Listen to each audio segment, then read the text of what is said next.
They say time destroys everything. But what if a movie could destroy your sense of time, your comfort, your safety?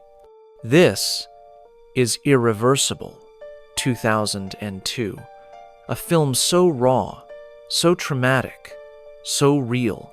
It was banned, boycotted, and booed off screens across the world. Not because it's bad, but because it's too real to watch. A film where horror unfolds backwards, but the trauma hits you head-on. Today, we dive into a film that shocked the Cannes Film Festival, triggered mass walkouts, and nearly ruined the careers of its stars.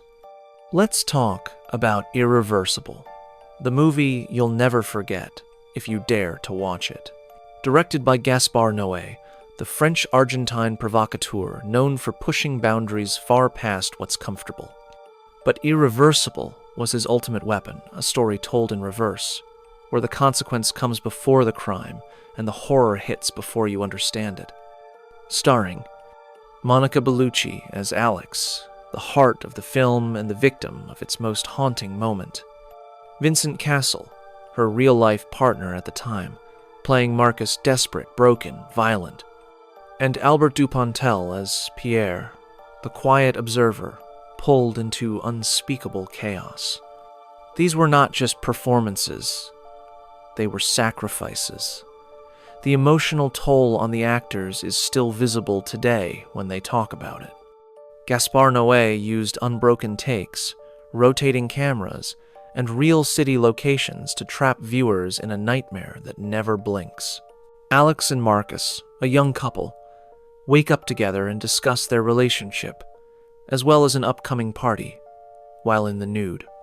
Marcus voices concern about Alex's ex Pierre also being invited because he stole his girl, to which Alex responds that he did not steal anything because she is not an object, and it was all her decision.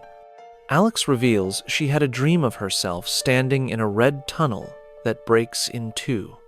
The two talk about a potential pregnancy, and Marcus expresses hope in one before Alex takes a pregnancy test, the result of which is never shown, but she seems particularly pleased with. On a public train, Pierre, Alex's ex, who is also invited to the party, constantly bickers with Alex over his inability to satisfy her during their relationship, while Marcus shows no interest in their squabble. Alex explains to Pierre that he always focused too much on her, and a sexual partner can feel and is aroused by their partner's pleasure. At the party, Marcus gets drunk and takes cocaine, much to Alex's disapproval. She leaves the party, asking Pierre to look after Marcus. Alex descends into a red pedestrian underpass on her way back to the train when she notices a transgender prostitute getting attacked by a man. He immediately turns his attention to Alex, anally raping her before savagely beating her into unconsciousness. After Marcus and Pierre discover Alex being taken away by paramedics, they encounter street criminals, Morad and Lade, who offer to help them find the culprit. They use an ID left at the scene by the prostitute to locate her. Marcus verbally assaults Concha, the prostitute, and threatens to cut her face open in order to gather that the rapist's name is Latenia, the tapeworm, and that he frequents a gay BDSM club called Rectum. The men are chased off by other prostitutes. Marcus and Pierre jump into a taxicab and speed off into the night. When the cab driver doesn't know where Rectum is, Marcus attacks the driver, stealing his vehicle. The two end up finding Rectum, with Pierre reluctantly following behind Marcus. Leading the charge, Marcus proceeds to get into a fight with a man he suspects of being Latenia, who ends up breaking his arm before attempting to rape him. Pierre comes to his rescue and beats the man to death with a nearby fire extinguisher, as the man's companion, the actual rapist, watches in amusement. Marcus is carried out of Rectum on a stretcher, while Pierre is arrested by police. Meanwhile, in a nearby small apartment, a man named the Butcher, A, tells a friend that he was arrested for raping his daughter before dismissing the commotion going on outside. Let's get to the heart of the storm.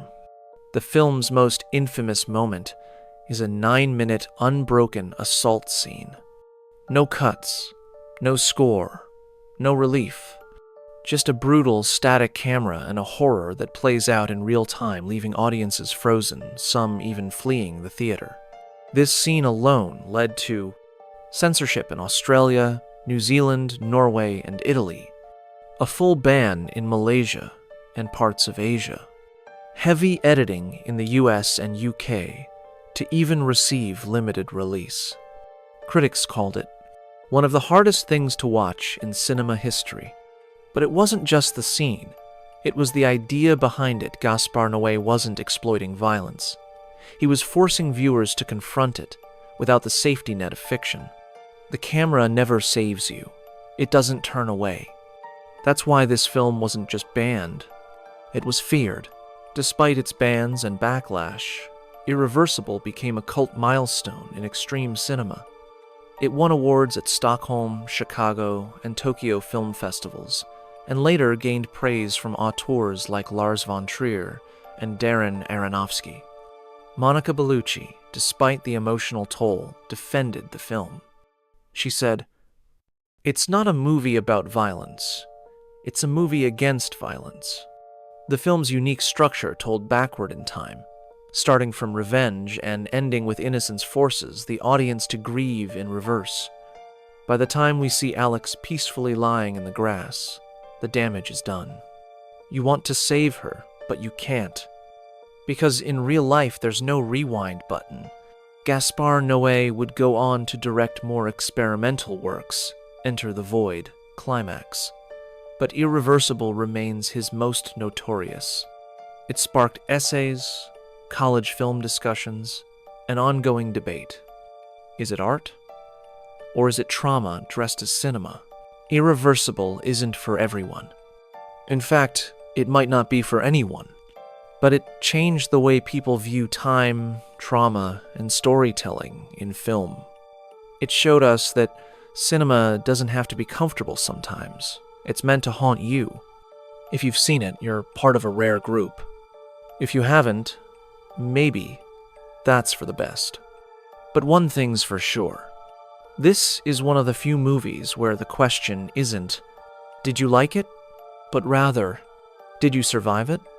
Subscribe for more documentaries on banned, censored, and forgotten cinema. Because sometimes, the movies we aren't allowed to see are the ones that tell us the most.